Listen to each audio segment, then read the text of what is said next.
এবারে জন্মদিনে বড়ি বেগমকে চমকে দেওয়ার একটা উপায় বার করেছি। উজির, বলো তো দেখি কি উপায়?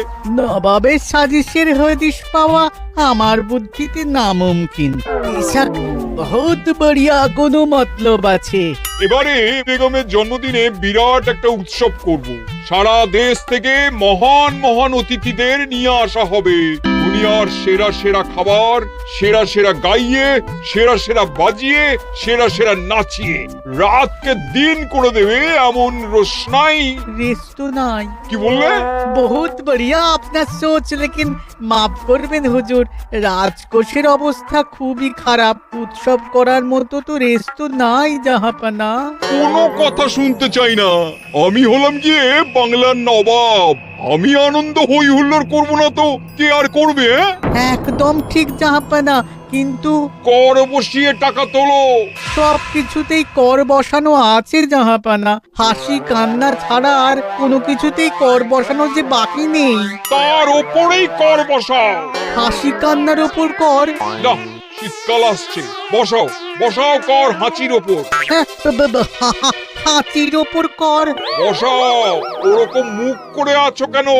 যদি না পারো তো বলে দাও, আমি অন্য উজির নিয়োগ করব। আমি আজই ঘোষণা করে দিচ্ছি, এবার থেকে হাতির ওপর কর দিতে হবে। হ্যাঁ, তো জানাব, এতে প্রজারা যদি ক্ষুব্ধ হয়? আরে বাবা, প্রজাদের কাজই তো মাঝে মাঝে ক্ষুব্ধ হওয়া। তা ঠিক হুজুর। আমাকে কদর করে এমন কিছু সন্ডা আছে, তাদেরকে কাজে লাগাতে হবে। বহুত খুব জাহাপানা। তাহলে হাঁচি গোনার লোকের ব্যবস্থা করে নি। ওই সন্ডারাই হাঁচি গুনবে। ওদের স্বেচ্ছাসেবক হিসেবে নিয়োগ করো। বহুত খুব জাহাপানা। সব জায়গায় লোক পাঠাতে শুরু করো। তবে কৃষ্ণনগরে বেছে বেছে লোক পাঠাবে। আর মনে রেখো, ওখানে গোপাল আছে।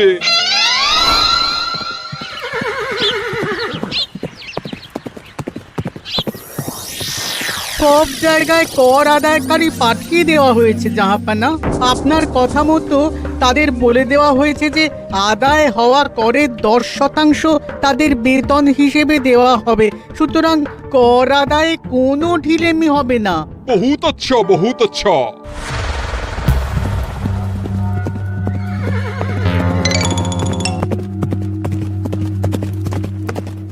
হ্যাঁ, তুমি ঠিক পড়েছো তো মন্ত্রী? হাঁচির উপরে কর? বলেন তো, আর একবার পড়ছি মহারাজ। আসলে এটা নবাবই মশকরা। আমাদের নবাব যে খুবই রসিক মানুষ তা তো আমরা দেখেছি। বারবার কৃষ্ণনগরের সঙ্গে রসিকতা করতে গিয়ে হাঁড়ি ফেটে রস একেবারে মাখামাখি হয়েছে, আর সারা গায়ে পিঁপড়ে ধরেছে।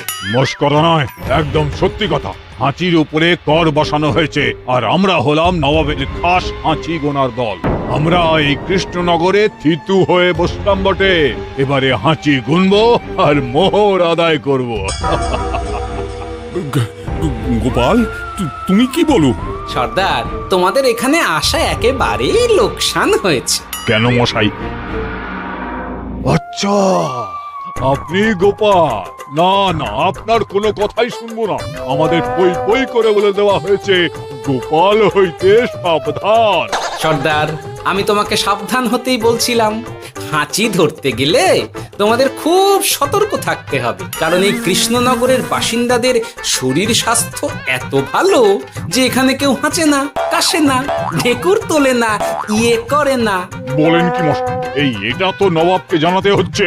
যাও যাও, এক্ষুনি মুর্শিদাবাদে ফিরে গিয়ে নবাবকে জানাও। ওরে, কেউ এদের যাওয়ার ব্যবস্থা করে দে। ওই তো হেঁচেছে। হাঁচি এক, পুরো এক মোহর। হাঁচি দুই, দুই মোহর। আরে, এটা তো হাঁচির বাচ্চা, এটা তো ধরলে চলবে না। কেন? হাঁচি হলেই তো হলো। কি করব সর্দার, লিখবো? দেখ, একবার গুনে যখন ফেলেছি পুরো ছাড়তে পারবো না। আধমোহর লেখ।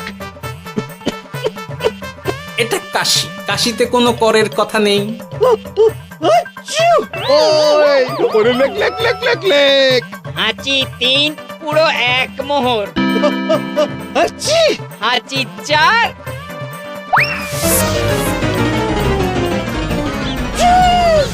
হাঁচি 5, লেখো। হাঁচি 6।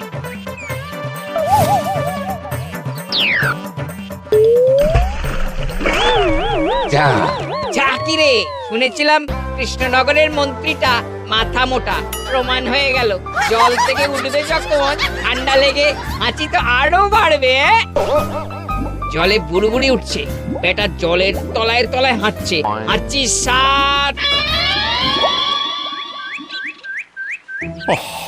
এখনো তো ফিরলো না, বেলা গড়িয়ে দুপুর হয়ে গেল।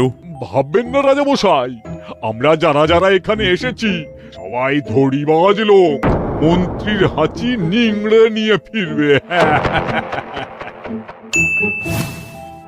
ছি ছি ছি ছি ছি ছি ছি ছি ছি।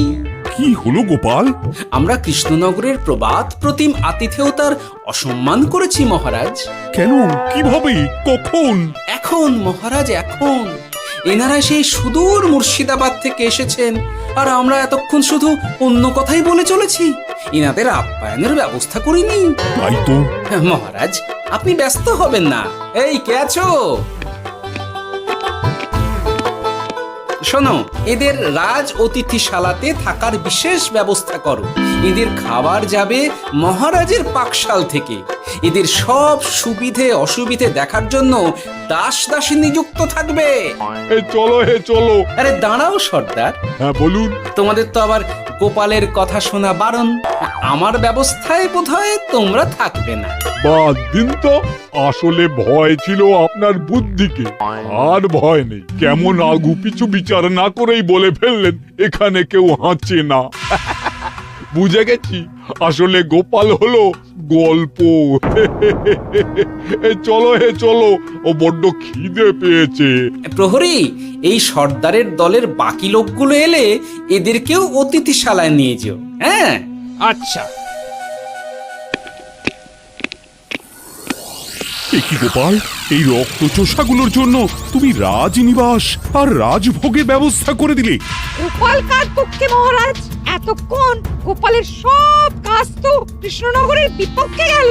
বটেই তো, আমি মনে মনে গণনা করে দেখলাম গোপালের শুল যোগ শুরু হয়েছে। আগামী 1 যুগ ধরে গোপাল যেখানে থাকবে সেখানে রাহুর প্রকোপে দুঃখ দারিদ্র মহামারী একসঙ্গে এসে ধরা পড়বে। মহারাজ, গোপাল কখনো কৃষ্ণনগরের খারাপ ভাবেনি। সে যখন ওই রক্তচোষাদের রাজভোগে রাখার ব্যবস্থা করেছে, তখন বুঝতে হবে এর মধ্যে একটা ঘোরতর পেঁচ আছে। গোপালই তাহলে বলুক, কি পেঁচ? মহারাজ, মানুষ বিলাসের সুযোগ পেলে কাজ ভুলে বিলাসেই ডুবে থাকে। কত সম্রাট মহাসম্রাট বিলাসিতায় ডুবে কত সাম্রাজ্য মহাসাম্রাজ্য ভেঙে টুকরো করেছে। এরা তো নবাবের পাঠানো কিছু মূর্খ বালক মাত্র মহারাজ। এদের রাজভোগে ডুবিয়ে দিলে হাঁচির কথা কি এদের মনে থাকবে?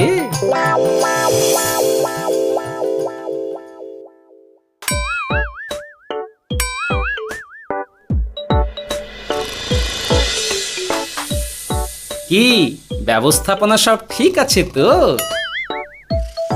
হ্যাঁ, খাসা ব্যবস্থা হয়েছে। আপনারা আমাদের অতিথি বলে কথা, আরাম করুন।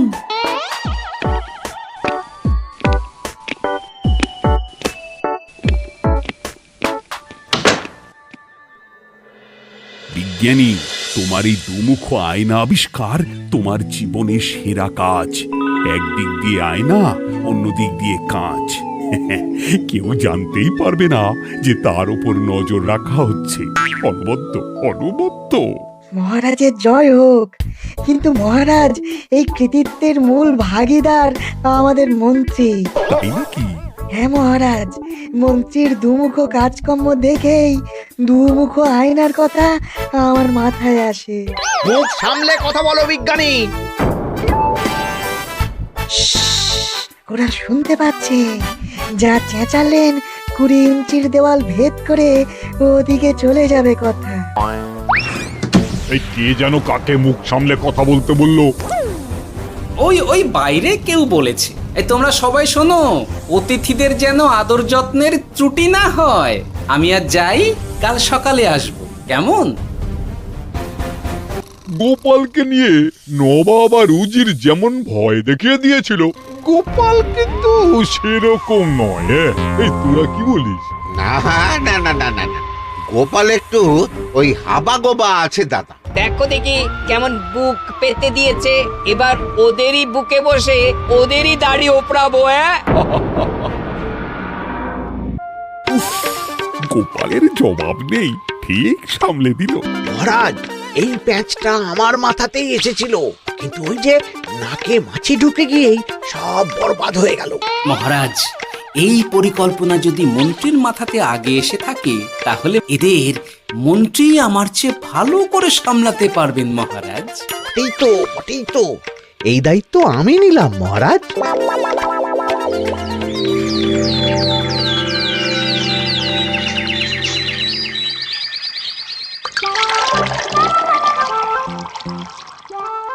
আহা, সকালে ঘুম থেকে উঠে এই রকম বেলের পানা যেন স্বর্গের অমৃত। আছে আছে, আরো আছে। পানীয়, খাদ্য, আরাম, আয়েশ, যত চাও তত পাবে। এ কি, আপনি গোপাল কোথায়?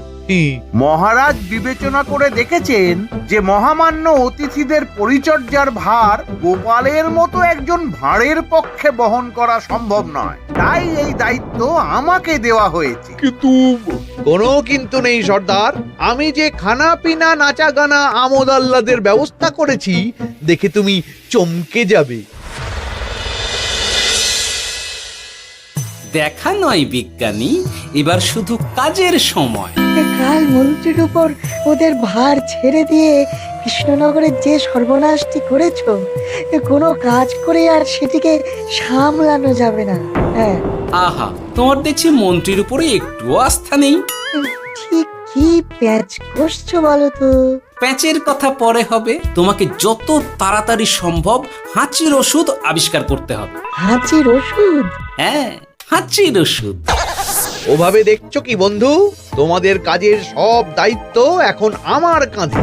তোমরা আমোদ করবে আর আমি কর আদায় করে তোমার হাতে এনে তুলে দেব। সর্দার, এর মধ্যে একটা চাল আছে মনে হচ্ছে। আর আমি বুঝিনি। এখন কি করবে? বিশ্বাস করে আদায় উসুলের ভার এর উপরে ছেড়ে দেবে? পাগল নাকি? মন্ত্রী মশাই, বলো বন্ধু। বলছিলাম আর দেরিতে কাজ কি?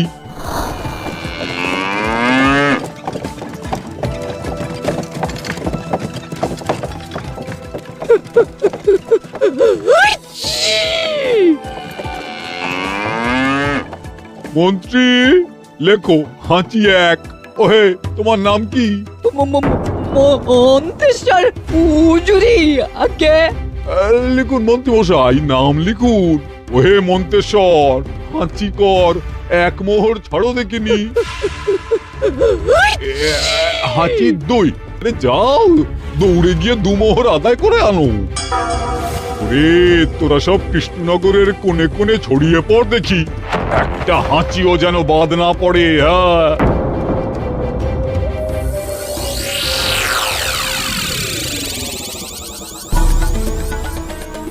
এটা হুজুরে আলা বর্ধমান, খাম্বাত এবং কৃষ্ণনগর থেকে। চমৎকার চমৎকার। তাহলে গোপাল কিছু করতে পারেনি, আমাদের যুব শক্তি কৃষ্ণনগরকে পুরো নিংড়ে নিয়ে আসছে। মহারাজ কৃষ্ণচন্দ্রের একটা আবেদন আছে জানাব। এই হাঁচি করের 30% যদি ওই রাজ্যকে দেওয়া যায়, তাহলে আদায় উসুল আরো ভালো হবে। ওরা বলেছে যে আপনি যদি 30% দেন, তাহলে কর আদায় একেবারে জান লড়িয়ে দেবে। মঞ্জুর মঞ্জুর। আর একটা আর্জি আছে হুজুর, কৃষ্ণচন্দ্র কদিন বাদে নবাবকে কৃষ্ণনগরে আমন্ত্রণ জানিয়েছে। কেন? কৃষ্ণনগরের নবাব এবং তার উন্নয়ন উপলক্ষে এক মহোৎসব হবে। সেই সঙ্গে শহরে থাকা ইংরেজদের কাছেও নবাবের সৈন্য বলের এবং নবাব ও কৃষ্ণনগরের মধ্যে পারস্পরিক ভ্রাতৃত্বের সম্পর্কের বার্তাও পৌঁছে দেয়া যাবে। নবাবের অধীনস্থ রাজারা নবাবের শত্রু, এই রকম একটা ধারণা থেকে ইংরেজরা ইদানিং বেপরোয়া হয়ে উঠেছে, তাতে লাগাম উঠবে। বহুত খুব মঞ্জুর মঞ্জুর মঞ্জুর।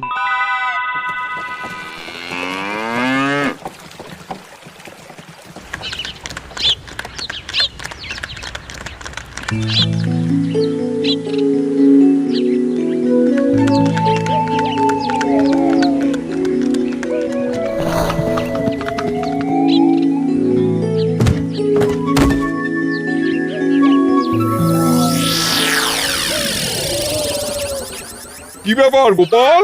জাহাপনা বলুন, কি খিদমত করব? আমি যা বলবো তাই করবে। অবশ্যই জাহাপনা।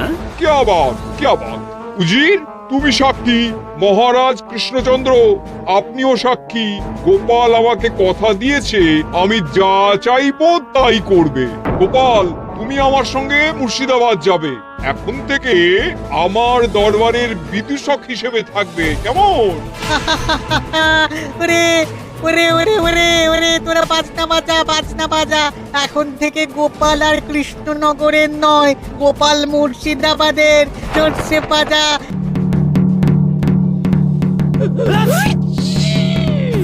কি হলো? হুজুর, মনে হচ্ছে আপনার সৈন্যদল হাঁটছে। হ্যাঁ? হুজুর, হাঁচিগড়ের বন্যা সব সৈন্য 10-12টা করে হেঁচে ফেলেছে। মানে প্রচুর মোহর হয়ে গেছে আর বাড়ছে বাড়ছে। আমার হাঁচি গোনার দল একটা হাঁচিও বাদ দেবে না। মোহর রাখার জন্য নতুন পোশাকখানা বানাতে হবে হুজুর। সর্দার, আমাদের হাঁচিগুলো কি খুলবো? হ্যাঁ, নিশ্চয়, একটা হাঁচিও যেন বাদ না পড়ে। চলুন হুজুর, আমরা এখানে দাঁড়িয়ে থেকে আর কি করব? ওরা হাঁচুক আর হাঁচি গুনুক। চলুন নবাব বাহাদুর, আপনার জন্য কৃষ্ণনগরের রাজাতীর্থ অপেক্ষা করছে। হুজুর, আমার মনে হয় আমাদের কৃষ্ণনগরে এখন আর দেরি করা উচিত হবে না। আমরা সোজা শহরের দিকে রওনা হয়ে যাই। শহরের ইংরেজদের শিক্ষা দিয়ে ফেরার পথে আমরা কৃষ্ণনগরের আতিথ্য গ্রহণ করব। সে কি? মহারাজ, নবাবের মতো কর্তব্যপরায়ণ ইনসানকে তার কর্তব্য পালনে বাধা দেবেন না। আমরা ওনার শহর থেকে ফেরার অপেক্ষায় থাকব। ঠিক ঠিক, আমার এক্ষুনি শহরে যাওয়ার দরকার। ইংরেজরা সব নিয়ম কানুন ভেঙে চুরে যা ইচ্ছে তাই করতে আরম্ভ করেছে।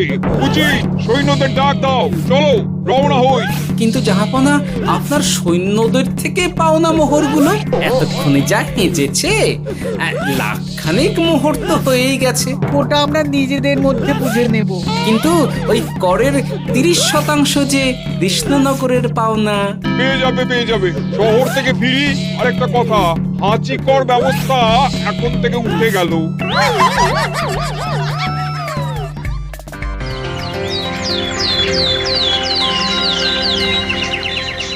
মহারাজ, কিভাবে গোপাল ভাঁড় মহাশয় নবাবের উন্মাদের মতো জারি করা ওই হাঁচিকর থেকে আমাদের সকলকে রক্ষা করেছেন তা আমরা সকলেই জানি। সমাজের তরফ থেকে তাই গোপালকে সামান্য উপহার।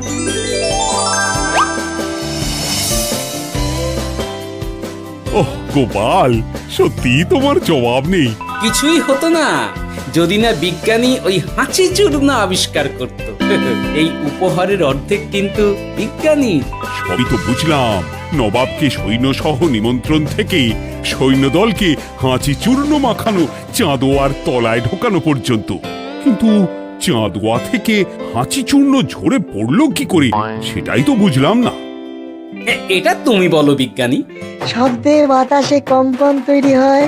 গোপালের হাততালিতে আমার ঘরের শাড়ি থেকে হাঁচির জন্য ঝরে পড়েছিল। এখানে চাঁদোয়া থেকে ঝরে পড়েছিল বাজনার শব্দে। কি ব্যাপার বিজ্ঞানী, তুমি এখন ছেলে খেলা করছো? হাঁচির ওষুধ হয়ে গেছে। হয়ে গেছে? মূল উপাদান তামাক, গোলমরিচ আর আলকুশির গুঁড়ো। কাজ হবে? হাততালি দাও। কাজ হলো। ব্যাপারটা কি হলো? ওই শাড়িটাতে হাঁচি চূর্ণ মাখানো আছে। তোমার হাততালির শব্দের কম্পনে ঝরে ঝরে পড়েছে। একবার নাকের কাছে এলে পিঁপড়ের থেকে পিশাচ হাঁচতেই হবে, হাঁচতে হবেই হবে। নবাব যদি বাজনা বাজাতে না বলতো। আমাদের বাজনদাররা তৈরি ছিল মহারাজ। যাক, সবই ভালোই ভালোই মিটে গেল। যার শেষ ভালো তার সব ভালো। ব্যাস, এখন শুধু একটাই কাজ বাকি। নবাবের কাছ থেকে করে 30% বাবদ পাওনা মোহর মুর্শিদাবাদে গিয়ে নবাবের কাছ থেকে তুমি নিয়ে আসবে। আচ্ছা মহারাজ।